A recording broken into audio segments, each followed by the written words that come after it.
Put the bags where they belong. I'm Dr. Paul Loon. I'm a psychiatrist, and I have the profound privilege of walking with people through difficult life transitions. Today, I met with a couple whose current situation includes the impending death of the man's mother. She is in dementia and barely communicative, um, and not doing well. It's very difficult because his history with his mom is fraught with neglect and abuse, and so difficult to be caring for someone who did not care for him well. One of the things that I asked him today, and he's sort of troubled at, you know, why she's holding on to life when life is so limited and fraught with difficulty. And I asked him if he had ever really shared with her directly that the things that she had done that were harmful and the impact that they had on him. And it turns out he has not done that, which is not surprising because when we are deeply wounded by someone as a child, and I think his trauma goes back to infancy when his needs were not adequately met and he was traumatized by his mom's failures as a mother. Well, as a child, of course, infants can't speak up for themselves. They don't have words or the power to do that. Young children, even young adults, may have difficulty standing responsibly before a parent to tell the truth about the impact of harmful actions. But it turns out that as we mature, we have a responsibility to tell other people the truth. When they hurt us, Jesus says, if your brother sins against you, rebuke him, and if he repents, forgive him. Well, that echoes a sentiment in the Old Testament in Leviticus chapter 19, the very passage that includes what Jesus calls the second great command. In verses 17 and 18 of Leviticus 19, Scripture says this: rebuke your neighbor openly, lest you share in his guilt. Do not harbor a grudge or take revenge on your neighbor, but love your neighbor as you love yourself. I am the Lord your God. So part of loving your neighbor is telling the truth, rebuking them when they are headed down a path that you know is wrong, when they've done something that you know dishonors the Spirit of God within them. And as I said, we can't do that when we're small. But this man now, who is a grown adult, does have the ability, even though his mom is not completely there cognitively, he has the ability to put the baggage that he's been carrying where it belongs, at the feet of the person who actually did the damage. And so this, I believe, will do two things. Firstly, it will unburden him of something he's been carrying, because when we are abused, ridiculed, dishonored, abandoned, when evil is done to us, if we cannot fend it off and put it where it belongs, it infects us and it makes us feel, not only feel bad, but feel that we are bad. And once again, if we don't speak up about wrongdoing, we are guilty of harboring that wrongdoing in our own hearts. And so I challenge this man to do himself the favor of unburdening himself by telling the truth and saying to his mother, Mom, these are the ways that you wounded me. These are the things that you said that harmed me. These are the things you did or failed to do that have caused tremendous pain and problems for me in my life, in my marriage, in my parenting my own children. And to give that clear message to her so that he doesn't continue to carry it. Now, we know that even people in comas sometimes can take in information even though they can't respond to it. And my hope is that not only will it unburden him, but it will give his mother a chance to, in her spirit, to reckon with her sin and take responsibility.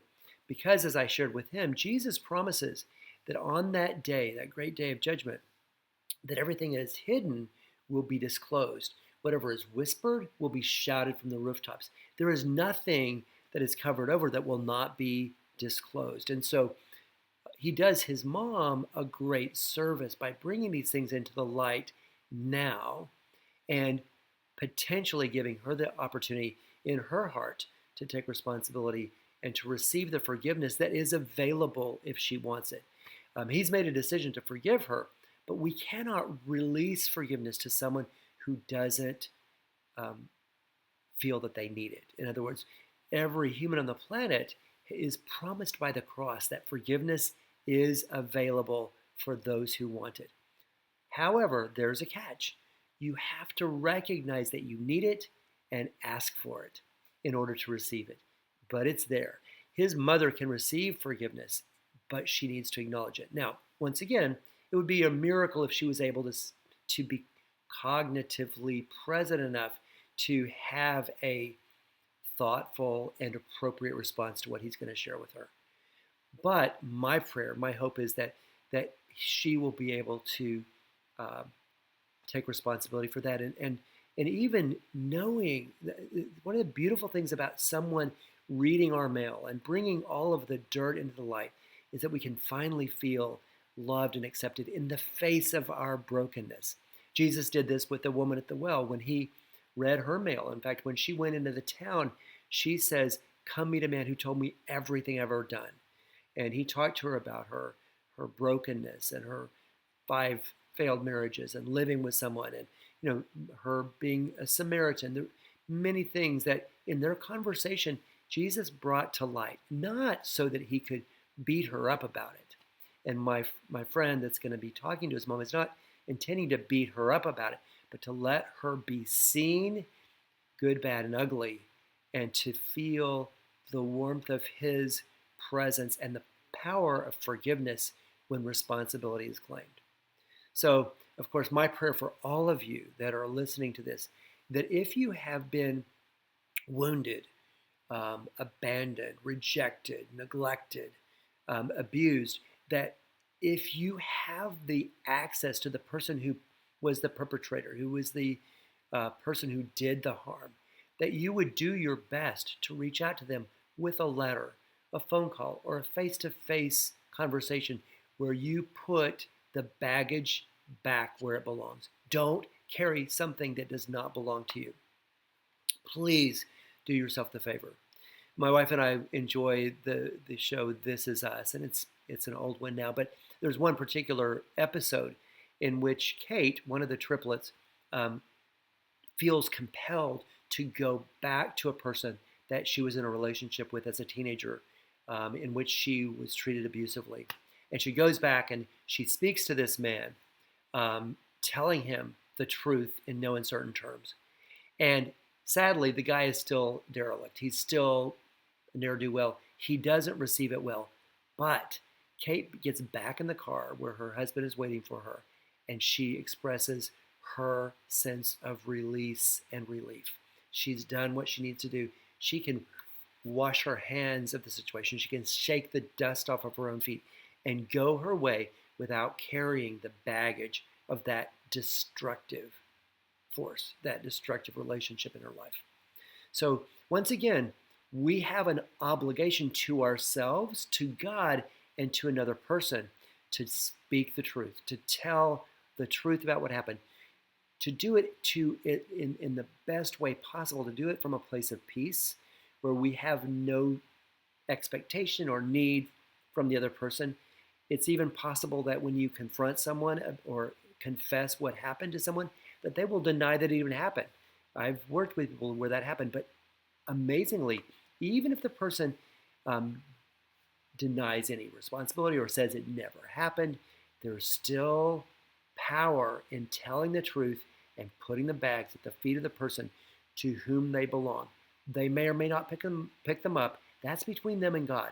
You've done your job if you've told the truth, told them what they did was wrong and how it impacted you. If they care, wonderful. They could save their soul from hell. If they don't care, that's not your problem. Your only responsibility is to tell the truth. Scripture says, woe to those who call evil good and good evil. There's a sense in which if we hold on to um, a sin without bringing it into light, we become complicit. As I said, Leviticus 19 says, rebuke your neighbor openly, lest you share in his guilt. If you don't bring it in the light, you become a partner in crime, as it were. And that's why so many people continue to have effects of the sin that has been visited on them, because they haven't put it where it belongs. They haven't told the truth, either through fear or through just neglect, not thinking that it was important to do, or being certain that the person will not receive it well. That's okay. You don't have to be in charge of that. Just tell the truth. I hope this little video has been helpful. Love for you to push the like on there, subscribe. It will help these videos to reach a larger audience, and I'll be grateful. Anyway, I love you. Bye.